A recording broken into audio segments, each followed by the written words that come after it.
Kamusta mga kabasketball? This is iSport Zone and welcome to another video. Ang Golden State Warriors mga kabasketball ay ang #1 passing team sa NBA. They spread the floor, penetrate, and always look for the best shot. At ngayong nasa kanila na si DeMarcus Cousins, mayroon na silang 5 tao na pwedeng tumira ng 3 at nagkaroon pa sila ng legitimate na inside presence. At dahil nga marami silang shooters, ay maraming opportunities para maka-score din sa loob.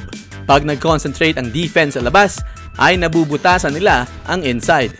Titignan natin ngayon mga kabasketball ang isang napakasimpleng play ng Golden State Warriors, pero next to impossible pigilan.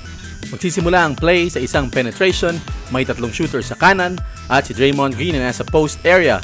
Depende sa reaction ng defense, pero sa case na ito, kay Steph Curry napunta ang tira. Ang malupit sa starting 5 ng Golden State mga kabasketball ay lahat sila tumitira ng 3, kaya kahit sino ay pwede magsimula nitong play na ito.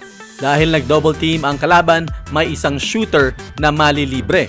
Pero tignan nyo kung gaano ka-unselfish itong Golden State Warriors.